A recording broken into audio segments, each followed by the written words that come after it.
اپنے علماء سے تمام تر سوالات کا محور اور مرکز اس بنیاد پر ہوتا ہے کہ کوئی روزہ کیسے ٹوٹتا ہے، کیسے رکھا جاتا ہے، افطاری کے مسائل، سحری کے مسائل، یعنی فقہی پہلوؤں کی طرف ہماری توجہ زیادہ مرکوز ہوتی ہے۔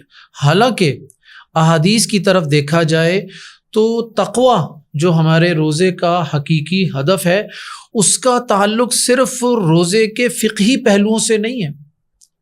جیسے ہر عبادت کا ایک پہلو سماجی ہے، معاشرتی ہے، اخلاقی ہے، اسی طرح روزے کا بھی ایک اخلاقی پہلو ہے، سماجی پہلو ہے، معاشرتی پہلو ہے۔ روزہ ہماری زندگی میں تبدیلیاں لے کر آتا ہے، لہٰذا ضرورت اس بات کی ہے کہ ہم رمضان کے روزوں میں جتنی توجہ فقہی پہلوؤں کی طرف دیتے ہیں اتنی ہی توجہ، بلکہ بعض معاملات میں، بعض پہلوؤں میں فقہی پہلوؤں سے کہیں زیادہ ہمیں ان پہلوؤں کی طرف توجہ دینی چاہیے، جس پر انشاءاللہ العزیز آج ہم اپنے محترم قاری صاحب سے سوالات کریں گے۔ اچھا محترم قاری صاحب، ہمارا سب سے پہلا سوال یہ ہے کہ جیسا کہ میں نے بھی اپنی گفتگو میں بیان کیا کہ لوگوں کی توجہ زیادہ تر فقہی پہلوؤں کی طرف رہتی ہے۔ لوگوں نے یہ سمجھا کہ تقوی کا حصول صرف فقہی اعتبار سے روزے کی پابندیاں لے لیں، یعنی بھوک پیاس، تو ہمیں تقوی کا جو تقوی ہمارا ہدف ہے وہ حاصل ہو جاتا ہے۔ کیا یہ درست ہے کہ ہمارے تقوی کے حصول کا تعلق صرف ہماری صبح سے مغرب تک بھوک پیاس سے ہے یا کسی اور چیز سے ہے؟ اس حوالے سے میں چاہوں گا کہ آپ ہمارے سامعین کے لیے اس بات کی وضاحت کیجیے کہ تقوی کہتے کس کو ہیں، اور رمضان میں تقوی کا جو ہدف مقرر کیا گیا یہ کیسے حاصل کیا جا سکتا ہے؟ جزاکم اللہ۔ رمضان سے بھی اور دیگر عبادات سے بھی اللہ تعالیٰ نے نتیجہ ایک ہی نکالا کہ تمہیں اس سے تقوی حاصل ہوگا، لعلکم تتقون۔ اسی طرح یا ایھا الناس اعبدوا ربکم الذی خلقکم والذین من قبلکم لعلکم تتقون۔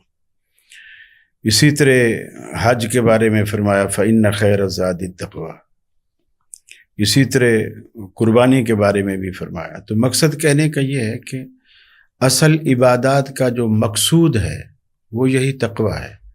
آپ نے بالکل معاشرے کی صحیح رگ پکڑی ہے، اصل مقصود ہی ہے۔ ورنہ تو اللہ کے رسول صلی اللہ علیہ وسلم نے فرمایا جو شخص من لم یدع قول الزور والعمل بہ، جو شخص جھوٹ فریب کو نہیں چھوڑتا اور اس پہ عمل کو بھی نہیں چھوڑتا، فلیس للہ حاجۃ ان یدع طعامہ وشرابہ، تو اللہ تعالیٰ کو اس کے بھوکے اور پیاسا رہنے کی ضرورت ہی نہیں ہے۔ گویا آپ نے یہ واضح فرما دیا کہ جو بندہ روزے کے ساتھ گناہوں کی، نافرمانیوں کی، عصیان والے کاموں کی روش کو ترک نہیں کرتا، تو گویا وہ روزہ نہیں رکھ رہا بلکہ خود کو بھوکا اور پیاسا رکھ رہا ہے۔ اور روزے کا یہ مقصد ہرگز نہیں ہے کہ اللہ ہمیں بھوکا اور پیاسا رکھے۔ اگر وہ چیز حاصل نہ ہو، پیدا نہ ہو، تو پھر روزہ رکھنے کا، عبادت کرنے کا، سجدے سے سجدے کا مقصود نہ ملے تو سجدے کا کوئی فائدہ نہیں۔ اسی طرح مسجد میں آنے کا مقصود نہ ملے تو مسجد میں آنے کا کوئی فائدہ نہیں۔ ہم لباس پہنتے ہیں، مقصد سردی سے بچنا بھی ہے، گرمی سے بچنا بھی ہے، اور اچھا لگنا بھی ہے، اور ستر پوشی بھی ہے۔ اگر لباس جگہ جگہ سے پھٹ جائے اور ہمارا یہ مقصد ختم ہو جائے تو پھر لباس پہننے کا کوئی فائدہ نہیں۔ پھر آدمی خود ہی فیصلہ کرتا ہے کہ یار اب نیا لے لیا جائے، نیا لے لیا جائے، اب اس نے اپنا کام چھوڑ دیا ہے۔ تو یہی معاملہ روزے کا ہے کہ اس سے جو تقوی پیدا ہوتا ہے۔ سیدنا فاروق اعظم رضی اللہ تعالیٰ عنہ نے ایک موقع پر سیدنا ابو ہریرہ رضی اللہ تعالیٰ عنہ سے پوچھا، اے ابو ہریرہ تقوی کیا ہے؟ انہوں نے فرمایا کہ امیر المومنین آپ ہی بتا دیجئے۔ سیدنا فاروق اعظم نے اس سے پوچھا کہ یہ بتاؤ کہ تمہارا دنیا میں، راستے میں، سفر میں کبھی خاردار جھاڑیوں کے بیچ میں سے گزر ہوا، راستہ تنگ ہو اور کانٹے دار جھاڑیاں ہوں؟ انہوں نے کہا ہاں کئی دفعہ ہوا۔ فرمایا کہ پھر کیسے نکلتے ہو؟ انہوں نے کہا سب سے پہلے میں جسم بھی سکڑتا ہوں، کپڑے بھی اکٹھے کرتا ہوں، اس طرح سکڑ جاتا ہوں کہ کہیں میں کانٹوں سے میرا لباس الجھ نہ جائے، اور بچ بچا کے سر نیچے کر کے کپڑے سمیٹ کے میں اس میں سے نکلتا ہوں۔ سیدنا فاروق اعظم رضی اللہ تعالیٰ عنہ نے فرمایا کہ اسی چیز کا نام تقوی ہے کہ دنیا ایک خاردار جھاڑی ہے جہاں شیطان نے اپنے جال قدم قدم پر بچھا رکھے ہیں، اور اس جھاڑی سے بچا کے، خود کو بھی بچا کے، لباس کو بھی بچا کے ان سے الجھے بغیر اس سے نکل جانے کا نام تقویٰ ہے، تاکہ حقیقی نقصان سے بچا جا سکے. حقیقی نقصان سے بچا جا سکے. تو اس سے اصل جو مقصود اس سے یہ ہوتا ہے کہ انسان جب گناہوں سے بے رغبت ہوتا ہے اور نیکی کی طرف راغب ہوتا ہے، یہ وہ جذبہ ہے جسے علماء تقوی کا نام دیتے ہیں کہ آدمی، اور یہ جب پیدا ہوتا ہے جب اس کے دل میں اللہ کی عدالت میں پیشی کا احساس ہو کہ میں نے مرنا ہے، اللہ کے سامنے پیش ہونا ہے اور اللہ کے سامنے جواب دہ ہونا ہے اور اس نے پوچھنا ہے. بس یہ مسئولیت کا جو خوف اس کے دل میں آتا ہے، اس مسئولیت کے خوف سے یہ دو چیزیں خود بخود پیدا ہوتی ہیں. وہ عصیان سے بچتا ہے اور نیکی کی طرف، اس کی رضا و رغبت کی طرف انسان خود راغب ہوتا ہے. تو جب اس کو یہ مقام اور یہ مرتبہ اور یہ جذبہ اور یہ پٹری اسے حاصل ہو جاتی ہے، پھر ہم کہہ سکتے ہیں کہ یہ شخص متقی ہے اور تقوی پر گامزن. یعنی یہ کہا جا سکتا ہے کہ تقوی رمضان کے جو مظاہر ہیں ظاہری طور پر، جو ہم بھوک پیاس یا اس طرح، یہ بھی اس وقت فائدہ دیں گے کہ جب ہمارے پاس اس کا حقیقی مقصد، جو ہدف تقوی کی صورت میں اگر حاصل ہو رہا ہو. جی بالکل بجا فرمایا آپ، بالکل. یہ جزاک اللہ خیر. محترم قاری صاحب، آپ نے تقوی کا مفہوم بھی بڑے آسان انداز میں واضح کیا ہے اور رمضان میں تقوی کیسے حاصل کیا جا سکتا ہے. لیکن میں اسی سے ریلیٹڈ ایک سوال آپ سے اور کرنا چاہوں گا، اور وہ سوال یہ ہے کہ آپ ہمارے ناظرین کے لیے اس بات کی بھی وضاحت کیجیے آسان الفاظ میں کہ رمضان کے بابرکت لمحات میں ہم ایسے کون سے اعمال کریں جن کی مدد سے ہمیں تقوی کا حاصل کرنا ہمارے لیے آسان ہو جائے. جزاک اللہ. رسول اکرم صلی اللہ علیہ وسلم نے جو رمضان میں اعمال کیے نا، میں سمجھتا ہوں ہمارے لیے وہی کافی ہے. بہترین، زبردست، وہی بہترین ہے اور وہی کافی ہے. نبی رحمت صلی اللہ علیہ وسلم نے رمضان میں تلاوت قرآن مجید ویسے بھی کرتے تھے، لیکن رمضان میں خصوصی طور پر حضرت جبریل کے ساتھ آپ دور کیا کرتے تھے. گڈ. اور آخری سال آپ نے 2 دفعہ دور کیا. اس سے ہم یہ بھی نتیجہ نکال سکتے ہیں کہ اگر آدمی کو یہ یقین ہو کہ میں عمر کے اب آخری حصے میں ہوں، اللہ اکبر کبیر، تو پھر وہ اس طرح کا اہتمام کرے جس طرح کا اہتمام رسول اکرم صلی اللہ علیہ وسلم نے کیا ہے. پھر آپ صلی اللہ علیہ وسلم نے یہ بھی کیا کہ آپ نے اعتکاف بیٹھا. دوسرا رمضان کے آخری عشرے میں آپ نے اعتکاف کیا. یعنی وہ پورے رمضان میں جو اللہ نے خوبیاں رکھی ہیں نا، یہ بخشش کا مہینہ بھی ہے، یہ رحمت و برکت کا مہینہ بھی ہے، یہ مغفرت کا مہینہ بھی ہے، یہ جہنم سے چھٹکارے کا مہینہ بھی ہے، وہ پوری جو اس کے اندر خوبیاں ہیں، رسول اللہ صلی اللہ علیہ وسلم نے مختلف انداز سے ان خوبیوں کو سمیٹنے کی آپ نے پوری کوشش کی. اعتکاف بیٹھے، یعنی جو چیزیں حلال تھیں، اب روزے میں حلال کھانا پینا دن میں بھی حرام ہو جاتا ہے، ٹھیک ہے، لیکن رات کو حلال ہوتا ہے. ٹھیک ہے. لیکن پھر بیوی کے پاس جانا بھی حلال رہتا ہے رات کو عام دنوں میں. لیکن اعتکاف میں آنے کے بعد مزید کچھ چیزیں اللہ اس پر پابندیاں لگا دیتا ہے.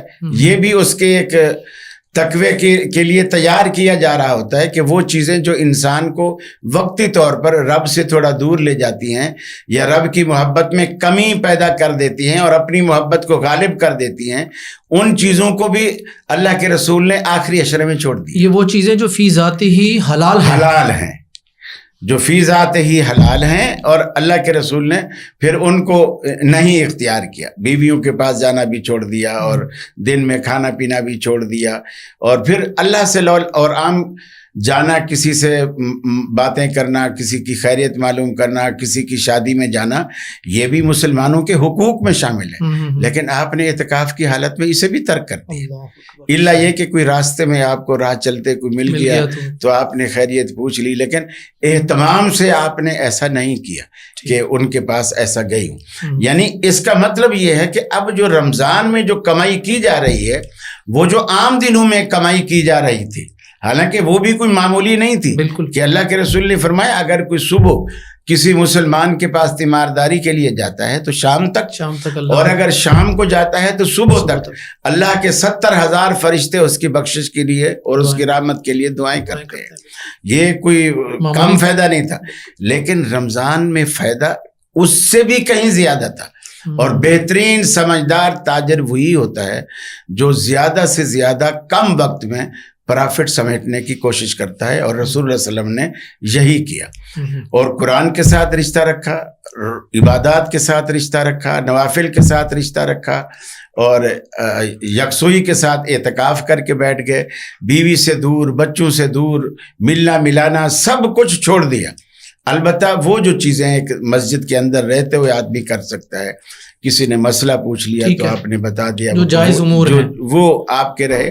باقی ہر طرف سے کٹ کر وہ جو جیسے ان ابراہیم, وہ قرآن مجید میں آتا ہے کہ ابراہیم علیہ الصلوۃ والسلام حنیف تھے, یعنی یکسو تھے, اللہ کے ساتھ تعلق جوڑنے والے اللہ ہی کے تھے. تو اسی طرح رسول اکرم صلی اللہ علیہ وسلم نے رمضان میں یہ سارا کچھ کیا. صدقات آپ کا ایسا بارش کی طرح برسنا, چیز صدقات آ گئی, جی ہو گیا, بارش کی طرح آپ کا صدقات جو ہے وہ برستے تھے, اور اتنی زیادہ, اس لیے کہ حدیث میں یہ بھی آتا ہے کہ اللہ تعالیٰ رمضان میں کم سے کم جو نیکی کا ایک اجر 10 گنا اللہ دیتا ہے, فلہ اجر جو عشر امثالہ. رمضان میں اللہ تعالیٰ اس کے اخلاص کی وجہ سے اور رمضان کی برکات کی وجہ سے 700 گنا تک اس اجر کو بڑھا دیتا ہے. تو یہ بھی ایک جو بہترین جو سمجھدار تاجر ہے وہ بھی سمجھتا ہے کہ یار یہی تو سیزن ہے میرا کمانے کا, یہی کمائی کا سیزن ہے, تو وہ سیزن کو کوئی بھی عقل مند تاجر ضائع نہیں کرتا. تو رسول اللہ صلی اللہ علیہ وسلم نے امت کو یہی تنبیہ کی. اور پھر مختلف چیزوں میں جیسے روزے کا فدیہ رکھا, ایک مرضعہ ہے, دودھ پلانے والی ہے, حاملہ ہے, وہ روزہ نہیں رکھ سکتی, تو اللہ کے رسول نے اس میں فدیے اس طرح کے رکھ دیے کہ اس کا روزہ ہو جائے اور دوسرے کی ہیلپ ہو جائے, دوسرے کی مدد ہو جائے. فرمایا کسی غریب کو ففدیۃ طعام مسکین, ایک مسکین کا کھانا کھلا دو. تو یہ اس کے ساتھ, یعنی یہ چھوٹے چھوٹے اعمال ہیں جو مشکل بھی نہیں لگتے, بھاری بھی نہیں پڑتے, اور انسان اس کو آسانی سے کر بھی لیتا ہے, دوسرے کی ہیلپ بھی اسی میں ہو جاتی ہے. اب عید آئے گی, چلو عید کے لیے ہم اپنے جوڑے بناتے ہیں, اور خواتین کہتی ہیں یہ تو میں پہلے دن پہنوں گی, تو دوسرے دن میں کیا پہنوں گی, تو گویا 3 دن عید ہوتی ہے تو میرے 3 جوڑے تو آنے چاہیے. چلو آپ کسی غریب کے بچے کے لیے 3 جوڑے نہ لائیں, کم از کم ایک جوڑا لے آئیں. وہ پہلے دن جب بچہ پہنے گا اور اس کے چہرے پہ جو مسکراہٹ آئے گی, وہ مسکراہٹ جو آخرت میں قیامت والے دن اللہ آپ کو دے گا, اس کی کوئی قیمت کا اندازہ نہیں. بالکل ٹھیک. شیخ یہ بھی بتائیے, اس سے پہلے شیخ صاحب نے جو ہمیں بتایا, ایک تو رمضان میں قرآن کی تلاوت, قرآن کا سننا, تلاوت کا سننا اور تلاوت کا کرنا, نمبر 1. نمبر 2, کوشش کیجئے کہ صدقات اپنے ہر روزے کو کسی نہ کسی صدقہ سے مزین کیجئے. اللہ تعالیٰ کو کوانٹیٹی نہیں چاہیے, مقدار نہیں چاہیے, آپ کچھ بھی دیں لیکن اخلاص کے ساتھ دیں. دوسری چیز یہ ہو گئی. تیسری چیز شیخ صاحب نے بتائی کہ اعتکاف کی صورت میں جو آخری عشرہ جو ہے ہم اس کو مزید خوبصورت بنا سکتے ہیں. شیخ صاحب ایک چیز یہ بتائیے, کسی کو افطار بھی کرا سکتے, ہاں افطار بھی کروا سکتے ہیں, افطار کا اور فدیے کی کچھ باتیں بھی کی, اور نماز میں اگر چاہیں اضافہ تو وہ تراویح بھی لے آئیں. بالکل تراویح بھی, اس میں تراویح جو کہ ہماری نماز تہجد یا قیام اللیل جس کے مختلف نام ہیں ان کو بھی ہم لے سکتے ہیں. اچھا محترم قاری صاحب, ایک بات کی وضاحت اور کیجئے, جہاں آپ نے تقوی کے حصول کے لیے تلاوت قرآن اور اس طرح دیگر جو اعمال ہیں ان کا ذکر کیا آپ نے.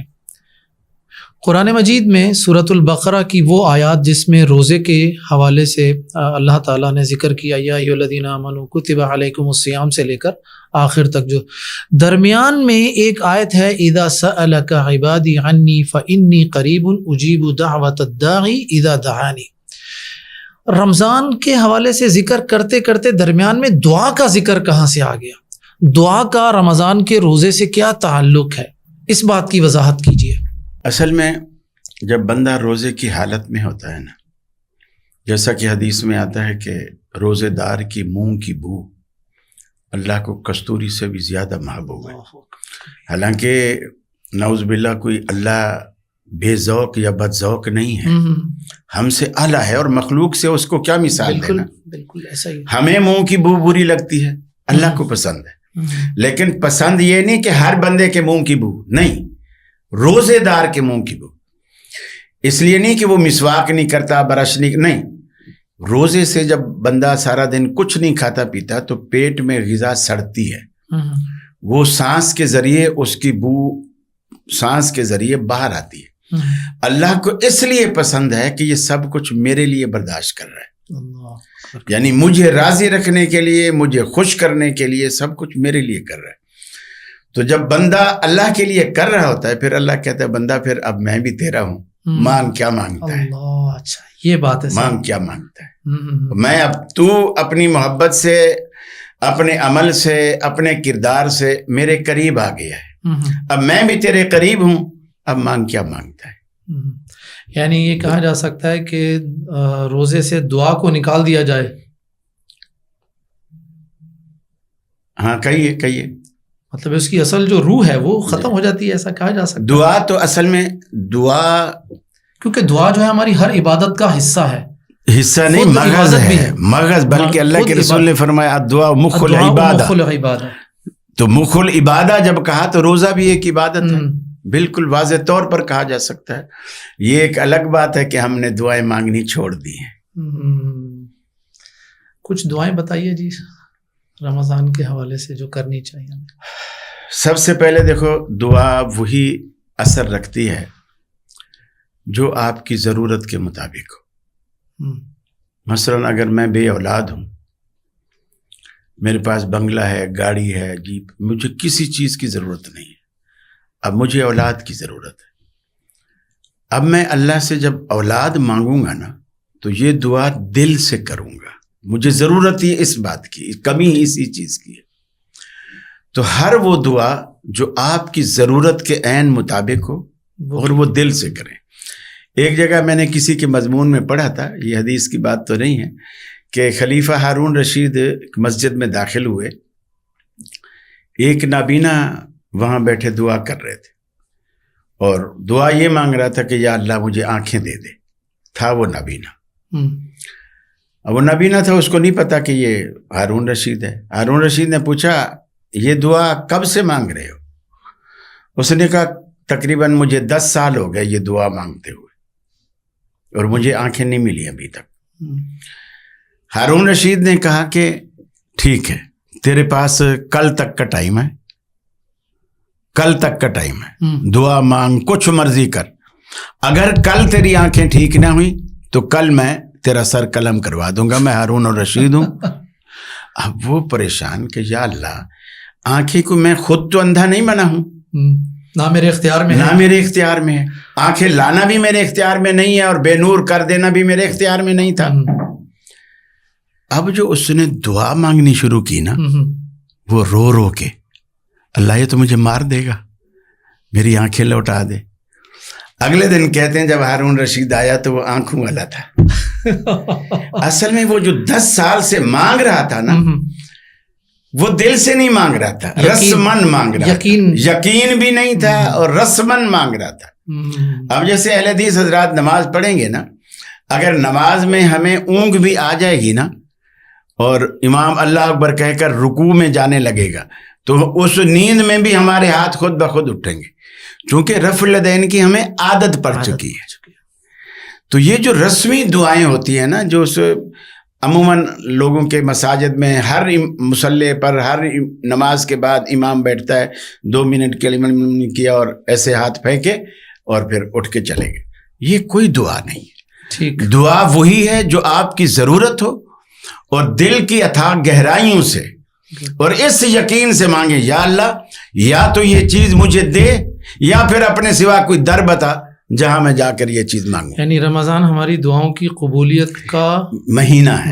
اوکے, اچھا شیخ یہ بھی بتائیے کہ جیسا کہ آپ نے اپنی گفتگو کے شروع میں تقویٰ کے حوالے سے کچھ باتیں کی, تو ذرا یہ بھی بتائیے کہ ہماری جو غصہ جو ہم بہت زیادہ کرتے ہیں اپنے گھر میں بھی, گھر سے باہر بھی, اسی طرح ہماری زبان کا بلا محابہ اور غیر محتاط استعمال ہے, اسی طرح ہماری نگاہ, ان تینوں چیزوں کو ہم کیسے کنٹرول کر سکتے ہیں تاکہ رمضان کا اجر ضائع نہ ہو ہمارا؟ پہلی بات تو یہ ہے کہ ان عوامل سے دور رہیں جو ہمیں غصہ دلاتے ہیں. وہ بات گھر میں بیگم کو بھی سمجھا دے کہ تمہیں پتہ ہے مجھے اس چیز سے چڑ ہے، یہ میرے سامنے نہیں لانا، مجھ سے یہ بات نہیں کرنا. تو ان عوامل سے جب بچے گا غصہ خود بخود نہیں آئے گا. دوسری بات وہ یہ دل میں تہیہ کر لے کہ یار روزہ رکھنے کو مجھے کہا کس نے ہے، میں بھوکا اور پیاسا کس کے لیے ہوں. پھر جب اس کے ذہن میں یہ بات آئے گی کہ یہ سب کچھ میں اللہ کے لیے کر رہا ہوں، تو غصے کو کس نے حرام کیا ہے؟ اسی رب نے کیا ہے. تو وہ پھر اس کو قدرتی طور پر ہیلپ ہوگی اللہ کی طرف سے کہ وہ خود بھی غصے سے بچنے کی کوشش کرے گا. یہ ہمارا معاشرہ کچھ اس طرح کا ہو گیا ہے، ہم نے روزے کو مذاق بنا دیا ہے. بلکہ بہت سارے لوگ گھروں میں کہہ رہے ہوتے ہیں کہ ابھی بیٹا دادے سے دور رہنا، اس نے روزہ رکھا ہوا ہے. یعنی وہ دادا روزہ رکھ کر چڑچڑا ہو جاتا ہے، چھوٹے چھوٹے بچوں کو مار رہا ہوتا ہے. اسی طرح کوئی دکاندار ہے، اسی طرح کوئی مولوی ہے، کوئی مسئلہ پوچھنے آئے گا کاٹ کھائے گا. پھر اس کو طالب علم روک رہے ہوتے ہیں استاد جی کے پاس نہیں جانا، استاد جی کو روزہ لگا ہوا ہے. روزہ لگتا نہیں ہے، یہ سمجھنے والی ہے بہت. تو یہ جو مزاج ہے نا، ہم سمجھو اسلام کی ان عبادات کو ہم بدنام کر رہے ہیں. حالانکہ روزے کا مقصد تو غصے کو ختم کرنا تھا، اور ہم روزہ رکھ کر غصہ پیدا کر رہے ہیں، غصہ لا رہے ہیں. تو گویا ہم اس روزے کے مقصد کو جو تقوی حاصل کرنے والا تھا، وہ تو پھر مقصد ہی ہم کھو بیٹھے ہیں. تو یہ وہیں پیدا ہوتا ہے جہاں لوگ اس کے مقصد کو نہیں سمجھتے. ان کے مقصد میں ایک ہی چیز ہوتی ہے، صبح فجر کی اذانوں سے لے کر مغرب کی اذان تک ہم کچھ نہ کھائیں پئیں، باقی سارا دن جھوٹ بولیں، گالیاں دیں، جو مرضی کریں، کم تولیں زیادہ تولیں، اور سود کا کاروبار کریں، کچھ مرضی کریں، اس سے روزے پہ کوئی فرق نہیں پڑتا. اور اسی طرح ان لوگوں کا جو روزہ بھی نہیں رکھتے، ان کے ذہنوں میں یہ شیطان نے بٹھا دیا، میاں عید والے دن نئے کپڑے پہنو، خوشبو لگاؤ، نماز میں جا کر بیٹھ جاؤ، 2 رکعتیں پڑھو، وہ تو مزدوری مل جاتی ہے، تو اللہ تعالیٰ دیتا ہے، بخشتا ہے. اور وہ سارا مہینہ کچھ نہ کریں گے لیکن عید پڑھیں گے. اسی طرح ساری زندگی کوئی عبادت نہیں کریں گے، قربانی کا بکرا مہنگے سے مہنگا لائیں گے، اور مقصد نمود و نمایش ریا کاری یہ ہوگا. تو یہ جو اصل جو روح ہے عبادت کی، وہ تقوی، وہ چونکہ نکلتا چلا جا رہا ہے، اور ہم نے رسم اذاں رہ گئی، روح بلالی نہ رہی، فلسفہ رہ گیا، تلقین غزالی نہ رہی. اس وجہ سے ہمارے اندر وہ جوہر پیدا نہیں ہو پا رہا جو یہ عبادات ہمارے اندر پیدا کرنا چاہتی ہے.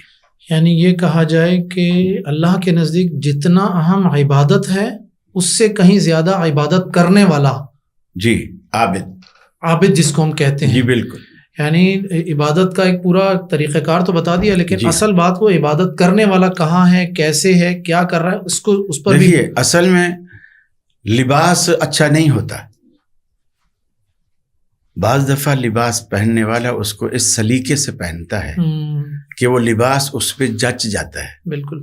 دلہن کو اس کی خالہ آ کے کہہ رہی ہوتی ہے، بٹیا لگتا ہے یہ زیور تو بنا ہی تیرے لیے تھا.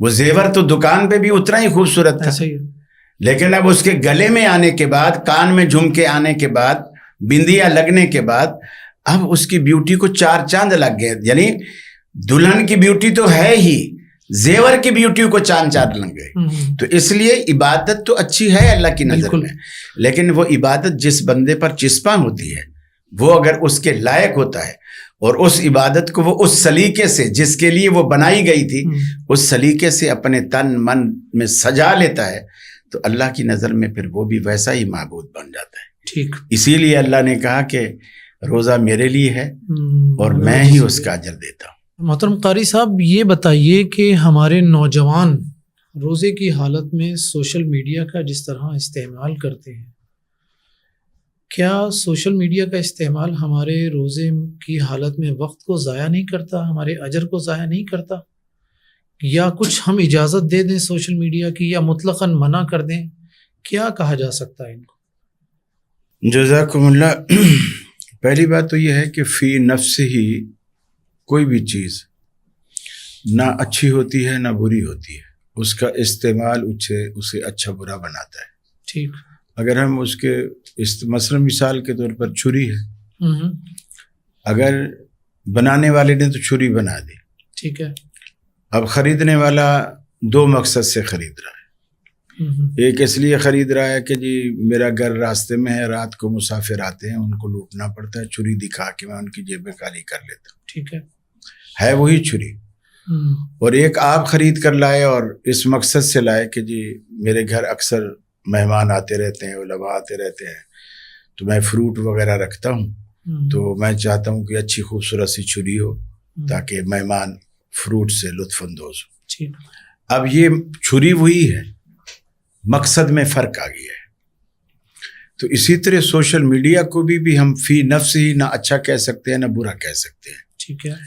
اس کا استعمال اسے اچھا برا بناتا ہے. البتہ اس کا ایسا استعمال جس پہ مثال کے طور پر اگر اس پہ کسی اچھے عالم کی کوئی تقریر ہے, کوئی درس ہے, کوئی نصیحت ہے, واعظ ہے, یا رمضان کے مسائل ہی بیان کر رہا ہے اور آپ کو وہ سننا سمجھنا اس لیے بھی سوشل میڈیا پہ آسان ہوتا ہے.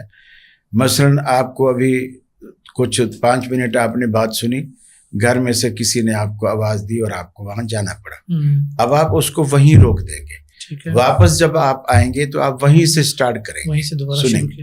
اگر کوئی بات آپ کو سمجھ نہیں آئی, ایک دفعہ سننے میں آپ کی توجہ ہٹ گئی اور بات آپ کے ذہن سے نکل گئی کہ یار انہوں نے کیا بات کی, آپ پھر اس کو ریورس کرتے ہیں اور پھر آپ اس کو دوبارہ, یہ اس کی افادیت ہے, آپ اس کو دوبارہ وہ کر لیتے ہیں. ہم رمضان میں سفر میں جا رہے ہیں, ہمارے پاس قرآن مجید نہیں ہے, ہم روزے سے ہیں, ہم موبائل میں قرآن مجید نکال لیتے ہیں اور قرآن مجید پڑھنا شروع کر دیتے ہیں. کوئی تفسیر کسی کی نکال لیتے ہیں, وہ پڑھنا شروع کر دیتے ہیں. یہ اس کا ایک اچھا استعمال ہے. تو اگر تو اسے بندہ اچھے استعمال میں لاتا ہے, لیکن یہ نہیں کہ صبح سے لے کر شام تک موبائل سے اس کی نظر ہی نہ ہٹے, یہ چیز معیوب ہے. میں اس کی طرف اشارہ کرنا چاہ رہا ہوں. بالکل کہ یہ چیز جو ہے وہ معیوب ہے. ورنہ میں سمجھتا ہوں انگریز نے پتہ نہیں کس مقصد سے بنایا, لیکن اس میں اللہ نے علماء کے لیے بھی بہت فائدہ رکھ دیا ہے. بالکل صحیح بات ہے. وہ بڑی بڑی لائبریریاں جہاں تک ہماری رسائی نہیں, وہ کتابیں جو ہم خرید نہیں سکتے, صرف ایک موبائل لینے سے, اس میں چند ایپس ڈال لینے سے, ڈاؤن لوڈ کر لینے سے پوری کی پوری لائبریریاں ہماری جیب میں پڑی ہوتی. پہلے ہم سفر میں جاتے تھے, ہم ایک آدھ کتاب کوئی سفر میں جو نئی, جو ہمارے مطالعے میں پہلے نہیں آئی, نئی خریدی ہے, سفر میں لے جاتے تھے کہ چلو یار سفر کٹ جائے گا, پڑھتے ہوئے چلے جائیں گے. اب ہم اس لیے نہیں جاتے کہ یہ ایک کتاب کو کیا کریں گے, ہماری جیب میں پوری لائبریری پڑی ہوئی ہے, ہزاروں کتابیں موجود ہیں. تو اگر آدمی اس سے اچھا فائدہ اٹھانا چاہے تو وہ بالکل اٹھا سکتا ہے. لیکن کلی وقت جیسے بارش ہے, رحمت ہے, یہی چیز اگر اپنی مقدار سے بڑھ جائے تو یہی زحمت بن جاتی ہے. اللہ آپ کو جزائے خیر دے. یہ سب سے بہترین بات ہے, یہی عذاب بن جاتا ہے. تو ہر چیز کو اس کی مقدار میں اور اس کے دائرے کے اندر. غذا اچھی سے اچھی آپ کھائیں, لیکن آپ ایسا کھائیں کہ بالکل یہاں تک آ جائیں اور پتہ چلے ابھی تو آپ کھا گئے اور 15 منٹ بعد آپ نے الٹیاں شروع کر دی, تو غذا بھی ضائع, آپ کی تکلیف پریشانی وہ الگ. تو ہر چیز کو ایک دائرے میں ایک اپنا شیڈول بنانا چاہیے. میں نے اتنا ٹائم اس کو دینا ہے, اتنا ٹائم اس کو دینا ہے. اس میں آپ عبادات بھی شامل کریں اور اپنی جو روزمرہ کی آپ کی زندگی کے جو معمولات ہیں ان کو بھی آپ اس کے اندر شامل کریں. اور سوشل میڈیا کو بھی اگر ٹائم دینا ہے اچھے مقاصد کے لیے تو وہ بھی اس میں شامل کریں. یہ روزے کی عبادت کے لیے میں سمجھتا ہوں یہ کوئی خطرے کی بات نہیں. ہاں البتہ اس میں یوٹیوب کا ایسا بے دریغ استعمال یا فیس بک کا ایسا بے دریغ استعمال کہ جس میں بے حیائی, بے شرمی, واہیات چیزیں اور گانے اور یہ وہ اس طرح کی ناچ گانے اور اس طرح کی چیزیں ہیں, تو وہ واقعی روزے کے مقصد کو فیل کرتی ہیں اور ان سے آدمی کو بچنا چاہیے. میں اپنے نوجوان ساتھیوں کو, محترم قاری صاحب کی گفتگو کو اگر میں سمرائز کرنا چاہوں تو اسے ریگولائز کیجیے. آپ کچھ اصولوں اور کچھ ضوابط کے ساتھ اس کا استعمال کیجیے. نمبر 1. نمبر 2, رمضان کے مہینے میں بے شمار ادارے دورہ تفسیر بھی کرواتے ہیں, دورہ حدیث بھی کروا رہے ہیں, جیسا کہ محترم قاری صاحب نے کچھ اشارہ بھی کیا کہ انٹرنیٹ پر بہت سارے دروس موجود ہیں. تو ان تمام چیزوں کو ایک اس طرح استعمال کیجیے کہ دیگر فرائض وہ متاثر نہ ہو. آپ اگر سوشل میڈیا کا مثبت استعمال ایسا کر رہے ہیں کہ آپ کی نماز رہ رہی ہے تو پھر یہ سوشل میڈیا کا استعمال تو وبال جان بن جائے گا. تو ایک تو یہ ہمارے پاس آ گئے. محترم قاری صاحب، ایک فکر رمضان کے حوالے سے ایک اور بھی آخری چیز ہے، اس کے بعد میں رمضان کے فقہی پہلوؤں کی طرف آؤں گا۔ نیند بہت آتی ہے رمضان میں۔ اصل میں نیند اس لیے آتی ہے کہ ہم نیند کرتے کم ہیں، نیند کا موقع کم ملتا ہے رمضان میں۔ کیسے کور کیا جائے اس کو، کیسے کنٹرول کیا جائے؟ ویسے اس میں کوئی حرج نہیں، اگر آپ کی کوئی ایسی ڈیوٹی نہیں ہے اور آپ فجر کے بعد سو جاتے ہیں اور 10 11 12 بجے تک آپ فریش ہو جاتے ہیں، تو میں سمجھتا ہوں اس سے روزہ بھی اچھا، چونکہ نیند میں روزہ نہیں لگتا۔ ٹھیک ہے۔ ویسے تو خیر اب جو رمضان آ رہا ہے، سردیوں کا رمضان ہے، تو یہ ویسے بھی نہیں لگے گا، باقی اس سے روزہ بھی اچھا گزر جاتا ہے اور آدمی فریش ہو جاتا ہے اور رات کے لیے تیار ہو جاتا ہے۔ رمضان میں جو رات کی شب بیداری ہے نا، اس سے بہتر کوئی بیداری نہیں۔ شب بیداری جو رمضان، اصل میں ایک تو دن بھر انسان روزہ رکھ کر بیٹھا ہوتا ہے، اور اس کے بعد جب بندہ ایک مزدوری کر لیتا ہے نا، پھر شام کو اس کو امید ہوتی ہے کہ سیٹھ مجھے مزدوری دے گا۔ بالکل۔ تو جب بندہ اللہ کی بندگی کر کے بیٹھا ہوتا ہے، اس کو راضی کر کے بیٹھا ہوتا ہے، اس کو یہ امید ہوتی ہے۔ اسی لیے اللہ تعالیٰ نے یہ جو رمضان کے بہانے سے تراویح اور قیام رمضان اور تہجد اور یہ چیزیں رکھ دی، اور حالانکہ اللہ کے رسول عشاء ویسے پڑھتے تھے، لیکن یہ ایک اضافی عبادت رکھ دی، اور اس کا فائدہ بھی اضافی رکھ دیا کہ من قام رمضان ایمانا و احتسابا غفر له ما تقدم من ذنبه، تو اس کے گزشتہ سارے گناہ اللہ تعالیٰ معاف کر دیتا ہے اگر وہ ایمان کی حالت میں اور اللہ تعالیٰ کی خوشنودی چاہنے کے لیے اس بندگی کو بجا لاتا ہے، تو اللہ تعالیٰ یقیناً اس کو وہ چیز دے دیتا ہے جس کو وہ بجا لا رہا ہے۔ اور یہی چھوٹی چھوٹی چیزیں، اب آپ نے فرمایا من صام رمضان ایمانا و احتسابا غفر له ما تقدم، لیکن روزے میں یہ ہے کہ صبح سے شام تک اس کو بھوکا پیاسا رہنا پڑتا ہے۔ تراویح میں صرف 1 گھنٹہ لگتا ہے، ایسے ہی، لیکن وہ روز لگتا ہے۔ پھر اس چیز کو مزید ہلکا کیا، اجر وہی رکھا، من قام لیلۃ القدر ایمانا و احتسابا غفر له ما تقدم من ذنبه۔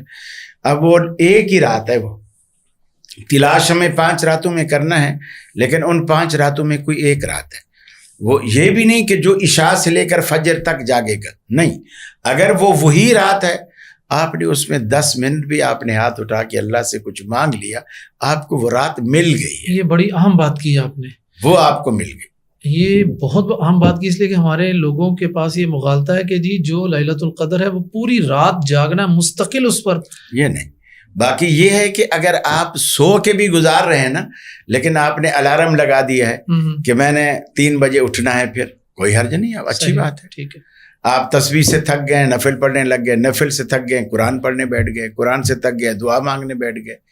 یہ مختلف ادائیں، اصل میں اسلام، میں سمجھتا ہوں، جو میری ایک طالب علم والی ایک رائے ہے، اسلام کیا ہے؟ اللہ کے محبوب کی جتنی ادائیں ہیں ان کو اختیار کر، ان اداؤں پہ بندہ عمل پیرا ہو جائے، یہی سارا اسلام، زبردست، بہترین، یہی اصل اسلام ہے۔ اور نبی مکرم نے رمضان میں سب کچھ یہی کیا، اور میں سمجھتا ہوں ہمارے لیے تو اللہ تعالیٰ نے اور آسانی کر دی۔ روزے میں سارا دن بھوکا پیاسا رہنا پڑتا ہے، تراویح میں بھی کھڑے ہو کے 1 گھنٹہ قیام کرنا پڑتا ہے، لیلۃ القدر میں بھی چلو شب بیداری کرنی پڑتی ہے۔ اللہ کے رسول نے ایک اور بات فرمائی، یعنی وقت کم سے کم، انویسٹمنٹ بھی کم سے کم، پرافٹ وہی ہے۔ آپ نے فرمایا اذا قال الامام غیر المغضوب علیہم ولا الضالین قولوا آمین فإنه من وافق تأمینہ تأمین الملائکۃ غفر له ما تقدم من ذنبہ۔ چھوٹا سا عمل، بالکل چھوٹا سا آمین، اتنا ایک عمل ہے۔ فرمایا جب تم آمین کہتے ہو، اللہ کے آسمانوں پہ فرشتے بھی آمین کہتے ہیں، اور جن کی آمین فرشتوں کی آمین سے باہم ایک ہو گئی، یکجان ہو گئی، اس کے تو گزشتہ گناہ رہتے ہی نہیں ہیں، اللہ تعالیٰ مٹا دیتا ہے۔ تو یہ چھوٹے چھوٹے موقع ہوتے ہیں، انہیں ضائع نہیں جانے دینا چاہیے۔ نہ معلوم کس موقع پر، کس وقت اللہ تعالیٰ بس دینے پر تلا ہوا ہو اور بندہ ہاتھ پھیلا دے اور اللہ کہے لا میرے بندے لے جا۔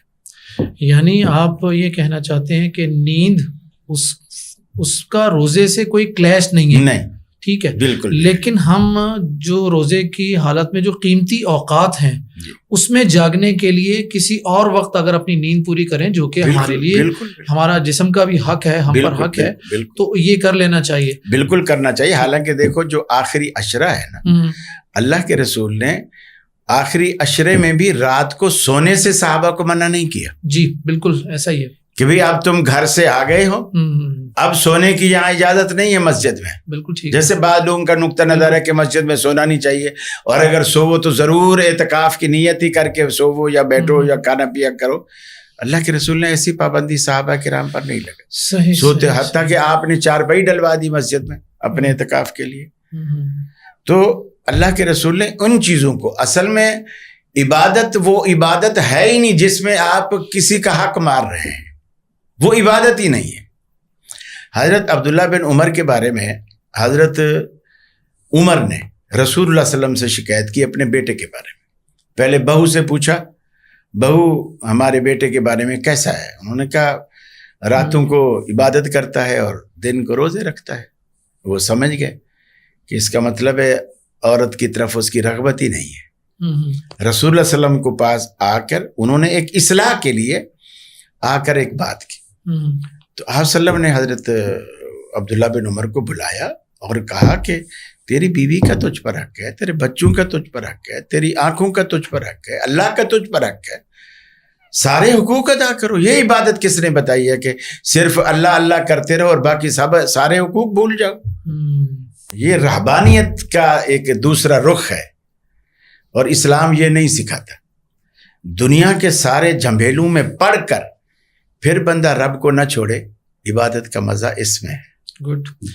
اچھا محترم قاری صاحب, آپ کی یہ جو آخری بات ہے نا جو آپ نے بتائی ہے صحابی رسول رضی اللہ عنہ کا قصہ سنایا, اس سے معلوم ہوتا ہے کہ روزہ عبادت ہونے کے ساتھ ہماری حسن معاشرت بھی ہے. بے شک. ٹھیک ہے, تو حسن معاشرت کے اعتبار سے ہم اپنی اس فکر رمضان کے آخری پہلو پر آنا چاہیں گے کہ اس میں ہمارے گھروں میں جو خواتین ہیں اور بچے ہیں ان کو ہم کس طریقے سے لے کر چل سکتے ہیں رمضان کے مہینے میں, کیونکہ عرف عام میں تو ہم نے خواتین کو تو کچن سے باہر نہیں نکلنے دینا ہوتا, اور بچوں ہم اپنی نیک بالخصوص اگر میں اپنی اور آپ کی بات کروں تو ہمارا تو زیادہ تر وقت سفر میں, مساجد میں, پروگرامز میں گزرتا ہے, بچے ہمارے اگنور ہو جاتے ہیں.